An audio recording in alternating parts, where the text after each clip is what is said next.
I got your wig, ho. Ha ha. You're mad. Miss Wig. I got your wig, ho. I got your wig, ho. Miss Wiggy. Did you really put your credit card in?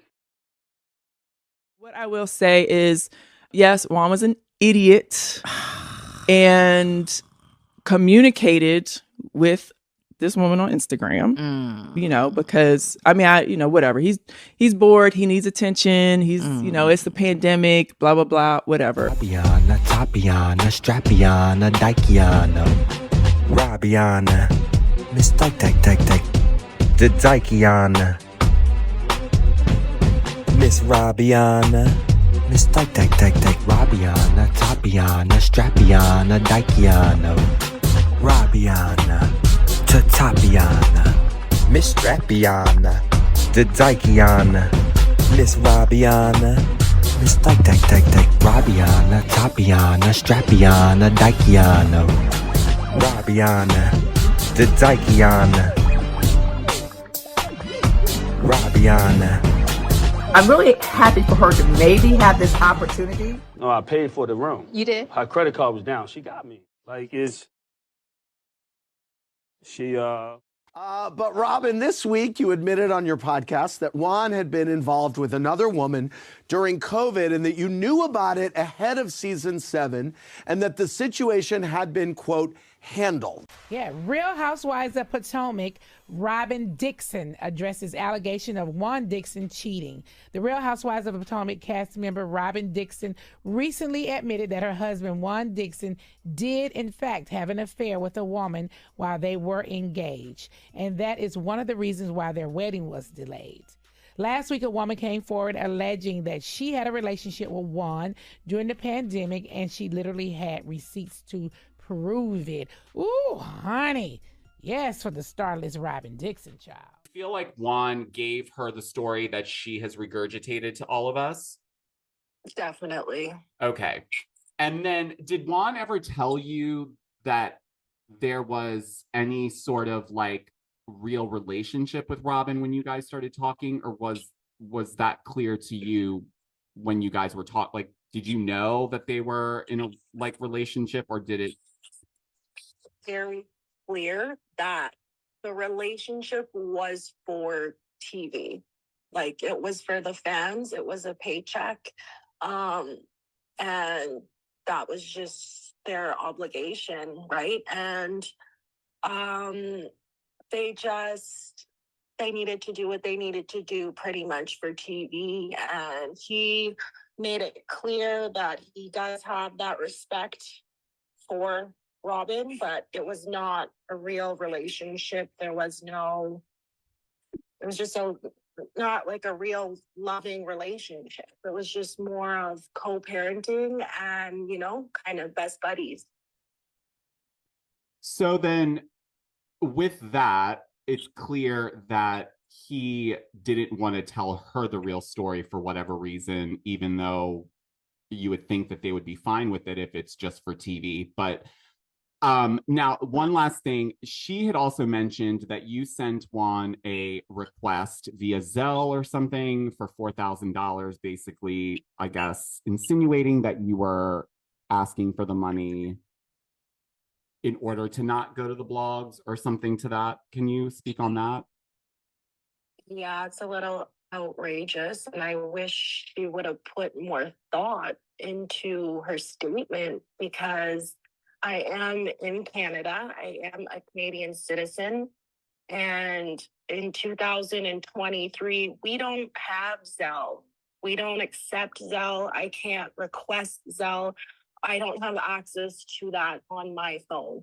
There's other means of sending money for Canadians, and Zelle just is not an option. And everybody knows that. You're on a reality show about your life. Yeah. And infidelity has been the hot topic of the season. And you've played a part in the conversations. Mm-hmm. So how do you stay silent through the season? just I'm a grown man. I made a mistake. For the record. I own it. Okay, well, good. All right, you ready to roll? While he's turning, someone has to hold and grab from the other end, okay? You'll see it begin to come. Okay. This whole thing has been happening between myself and this girl, Neka. What's her name? Neka? Okay. You know Leb. Neka kept on saying, your mom said she's going to put my name on the shrine. She's going to do this. She's going to do that. And she submitted my name to a shrine.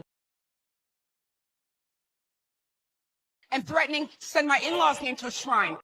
It was never about Neka. Nice try. Nice try. It was not a fight between friends. Ivy told my in-law that Wendy was upset that I had allegedly used her name, and I'm telling people that she and I are friends to be amongst a social circle. It seemed like her sister and her mom were trying to prevent me from interacting with these women. Maybe instead of them to see you as a fellow Nigerian, they're seeing you as a Nigerian that maybe want to take somebody's spot. So if that's the case, that's really disappointing and alarming. Got it. Which is incorrect. Okay. I met her at an event, but I've never said that she and I are friends because I don't know her. Okay. I met her in passing. Okay, got it. You knew exactly who I was. Get her, get her, get her. Get her, get her, get her, get her. I didn't know you. I still don't know you. Where did all the hatred come from? The hatred came from her sister communicating that I'm a clout chaser. I'm jealous of you. Everything under the sun.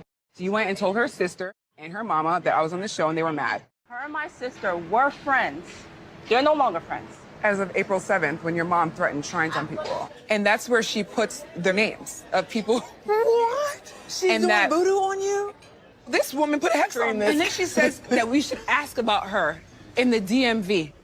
Ask about who? Wendy's mom and her shrine and her prayers, and check on those people who I've prayed against and see how they're doing. They're not doing well. Is this normal? Okay. Because culturally, we're supposed to be sisters, you know? This is so creepy. I've had a lot of going on in my life, and I'm starting to think that Wendy's mother put a hex on me. She did. That she prayed against me. She threw my name somewhere. I was under the impression with this whole conversation that you didn't really know her. I mean, that's my sister's friend. That's my aunt. She said You honored her at your daughter's party. Are you mad? Are you mad? Yeah, so she is the older sister Ivy that's been contacting my husband's cousin because she's been friends with him for 13 years. You honored her at your daughter's party. Were you there? Her. Or were you still in LA smoking crack? Crack? Because that's what I smell. Be careful with the allegations, honey. Nobody's smoking crack over here. No way. That it's because of drugs? No.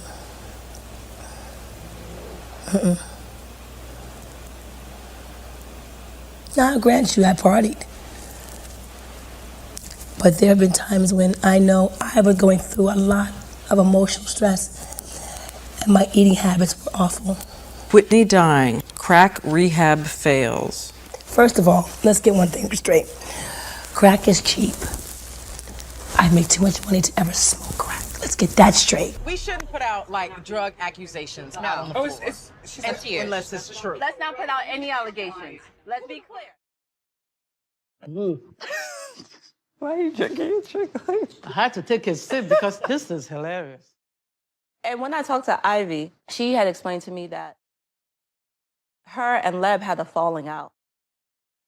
Oh, so okay. Her and Lebby had a falling out. Okay. And I take Lebby as my daughter. The way she latches onto us, some people think she's one of my daughters. Right. It's very hard to find a friend. Very easy to make an enemy. Okay, so that's why I called Leb. I don't know this other person. What's her name? Neka. Okay. She said that during the call, you had mentioned something about a shrine. The only shrine I know is St. Jude's Shrine in downtown Baltimore. So do you think me calling her a bitch justifies her alleging that I'm an LA crackhead? The crackhead came after a lot of... I still don't know you. Where did all the hatred come from? The hatred came from her sister communicating that I'm a clout chaser. I'm jealous of you. Everything under the sun. So you went and told her sister and her mama that I was on the show and they were mad. Her and my sister were friends. They're no longer friends. as of April 7th when your mom threatened shrines on people. I need to feel like there's hope for you all to have a conversation. I don't know how there can be a resolution, but I mean, at the end of the day, I didn't want this to be about Wendy. Like, I really do want to get to know you. So much. Ladies, may I have your attention, please? I want to thank each and every one of you for taking time out of your busy day. Many of you know I believe in empowering women and lifting women, especially survivors of assault.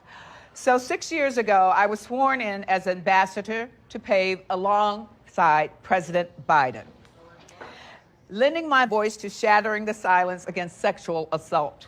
Today, I'm lending my voice again to PAVE to sound an alarm. I am asking you to open your heart. This is a call to arms. I'm your host, Jane Winnett, and joining me now is Angela Rose and Rachel McKinnon. They're here from PAVE. So, Angela, what is PAVE? PAVE is a national nonprofit. We're actually based here in Chicago that works to both prevent sexual assault and help survivors heal from trauma. Okay, that was a nice short definition of it. PAVE itself, what does the acronym stand for? It's Promoting Awareness, Victim Empowerment, and it's an organization that I founded out of my own experience. I was kidnapped from Woodfield Mall when I was 17 years old, and when I went to report what happened to me, the detective didn't believe me, and it was very re-traumatizing to go through the process, and I wanted to make sure what happened to me didn't ever happen to anyone else. Wow. Okay, well that's a lot, and good that you're out on the other side, absolutely. And wonderful to be advocating on behalf of others. Yes. Yeah. Tell us a little bit about the programs that you offer here in DuPage County. Well, we offer a lot. And in terms of the prevention side of things, we have an incredibly innovative K through 12 program. We worked a lot on college campuses and also in the military. But we found the best way to prevent sexual assault is to start the conversation younger. We also offer professional development for any first responder. We have programs for police stations, for teachers, for anybody, because studies show the first person that a survivor tells, if they react well, it's greatly going to impact the healing process for that survivor, and also programs for parents. Yeah, it's funny when you say that, that makes so much common sense, but I'm not sure that we would necessarily think about that. That's a little bit of common sense, but how do you make that common practice, right? That's exactly right. Yep. So we need a lot, and programs really for anybody in the community. And I think having that multidisciplinary approach and a positive approach that engages men and women to be a part of the solution is really what makes PAVE unique. So Rachel, how have you seen survivors of sexual assault be helped through this program with PAVE? So one of the main ways that I help survivors personally as the outreach director is I help survivors turn their pain into activism. So we've had a lot of people come to us and they want to know, what else can I do? Like, I'm passionate about this cause. I want to be a part of the movement. What can I do? And the answer is that you can help out in your local community. Through PAVE, we can start a chapter or an affiliate or be an advocate for this cause, and you can help your own community of DuPage into being an activist. Yeah, and so that's really channeling. I mean, that's kind of turning it around, right? And I think that's a little bit of what you talked about, Angela, in that empowerment. It's taking the pain that you have experienced personally and turning that around to be an advocate for other people. That's right. Yeah. Now, talk a little bit, and you mentioned Angela, but Rachel, Angela, either one of you, talk about the prevention that you're working on, because I think with so many things in our world, right, prevention, the key starts with prevention. Let's not get to the problem, let's try to prevent the problem from happening. So talk a little bit more about those efforts. Well, consent education is so crucially important, and that conversation, you can do it in an age-appropriate way starting very, very young. So we talk in high school especially about bystander intervention, consent, and healthy relationships, because a lot of people don't even know what constitutes a healthy relationship. So that type of education is key. Thank you so much, Karen, and thank you all of you for being here. It just inspires me to be in a room full of girl bosses, empower women. We are here shattering the silence of sexual assault. I am going to introduce our next speaker, Ella Wild. Come on up, Ella. Thank you, Karen, and thank you, Angela, and thank you, everyone, for being here. I'm a survivor. I found music to be, for me, the best way to process things that happened to me. So this is Favorite Doll.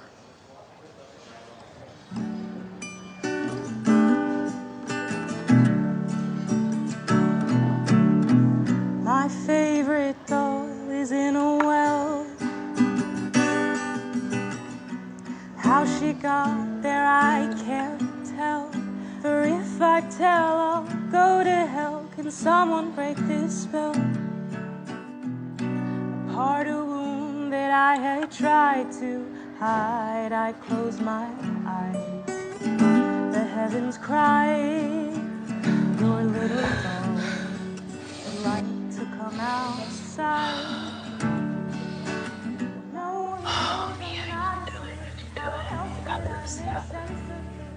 My favorite dog is in a well. How she got Mia? I'm okay. Oh, I'm okay. You sure? Yeah. Let me just. I'm fine. I just needed a second. I'm sorry, baby.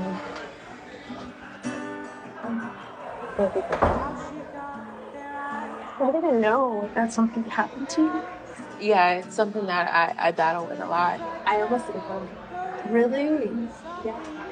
This whole what we're doing is triggering, and it's my coping mechanism to get the out when shit's uncomfortable. Yes. You know what I mean? Yes. And unfortunately, that day I couldn't get out. Oh. You know, and it's just like, Mia, why didn't you just leave? Why didn't you just quit? Why did you put yourself in that situation? Like, why? And you know what's up is that I know this is why I take shit out on Jacqueline, because she left me there. I saw Jacqueline the other day. Did you? I did. She's good? She actually cried. About what? I was talking about you. Oh, God. I had a thing at Lock 72 in Potomac. All the little Potomac people were there.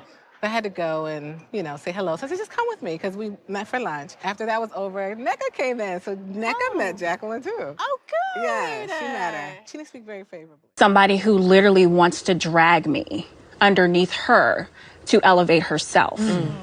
Jacqueline, are you okay? Because y'all sit next to each other. Y'all didn't want to sit next to each other. Y'all refused to sit next to each other on the bus. There's probably no point of return with this one because Really? we got in an argument. It was very nasty on the plane. Okay. It was very embarrassing. I witnessed. I mean, y'all aren't even speaking. And it's not okay. What I'm not okay with is her thinking that she can take jabs at me and I can't reciprocate. That's where I draw the line. Okay. I don't want her to be my peasant, and I don't want her to feel beneath me. Okay. I think that there was just a lot of things going on in my life personally during this time of filming. Did you feel unsupported by her? I definitely felt supported by Jacqueline. And I have vouched for you for the past how long with these women? No cancer versus cancer. Ooh. I stood the up and told these bitches to sit down. I just became overwhelmed because of all of the support that you needed. Okay, so And let me clear this myself. up. So let's go and talk about my sister. You want me to take these videos down, bitch? Is that what you said today? That's what you said? Well, then I want you to publicly apologize to Jacqueline, to Jackie. That's what you need to do. Get your lips a moving. You need to get your lips a moving. Out, Reese, out. My sister was my nanny initially. I knew that you didn't have that type of support from your family. So that's when I said, okay, let me get my sister to possibly nanny for you. So when you saying that you're giving me all this support, I literally gave you my sister. You need to publicly apologize to Jackie. The scale is unbalanced. What you did to my sister, we're not even talking about how you defamed my character, bitch. Okay? I'm cool with that. I just had a gig this week. That ain't doing nothing. You ain't doing nothing with that. Because Tita's always going to get work, bitch. That has never, let me get some visuals. That has never been a problem or an issue. Never been an issue. Because one thing's for two and two things for certain. One thing's for sure and two things for certain. It's always, people are always going to need daycare. Somebody always going to need a babysitter. Somebody always going to need their house clean. Somebody always going to need a nanny. Huh? That, I don't even worry about that. Huh? Huh? See, right now I'm just chilling. I ain't really even, because of that situation that happened, I'm just chilling. Definitely, we wish that this didn't have to be played out on television because we do argue and we do fight and we probably said worse things to each other. Okay, like I said just a few minutes ago, I want them to wrap this whole hocus pocus storyline the fuck up. It was kind of ridiculous that you guys accused Wendy's mom of witchcraft when you guys never had any proof. Like, that just sounded ridiculous. You guys are going off of a new girl, and I'm not saying a new girl can't have truth to her story. I'm just saying, where was the evidence of said truth? Where was these phone calls? Like, you showing screenshots and stuff, but I want to see like recordings. We're in the age now where you need to step up your receipt game. Okay, so if you're going to accuse somebody being a witchy poo the house down, I need to see said evidence in this bitch. The only evidence I'm seeing is clearly that Wendy's mama is bleach. I'm gonna stop. So the next scene we're gonna see in this bitch is Neka. Okay, sorry. We're gonna see Neka and Candace sit down and have a nice little lunchy poo. Sorry, I'm adding poo to stuff, but I do that with witchy poo, and now I'm doing it with every word do. Do you think me calling her a bitch justifies her saying, alleging that I'm an LA crackhead? The crackhead came after a lot of. I still don't know you. Where did all the hatred come from? The hatred came from her sister communicating that I'm a clout chaser. I'm jealous of you. Everything under the sun. So you went and told her sister and her mama that I was on the show, and they were mad. Her and my sister were friends. They're no longer friends. As of April 7th, when your mom threatened shrines on people. I need to feel like there's hope for you all to have a conversation. I don't know how there can be a resolution, but I mean, at the end of the day, I didn't want this to be about Wendy. Like, I really do want. Neka. Okay, I must stop saying your name like that. But girl, you have some motherfucking nerve, and you have the right to feel the way you do about being called a crackhead, but you have some nerve because you are going around accusing Wendy's mama of being a witchy poo. A witchy poo. You see my hands? A witchy poo. Hocus pocus. We have not seen said broomstick, no vial bottle of potions that witches have. We haven't seen anything of the sort, but you called her a witchy poo. But you're mad at being called a crackhead. Again, rightfully so. But like, you're being a hypocrite because you're doing the same thing, throwing out wild allegations.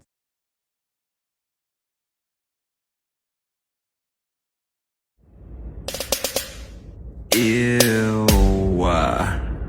Like JK, but like maybe not. But thank you for watching. But you hating ass bitches always have something to say. Hating ass bitch, but you're still watching my vids. What?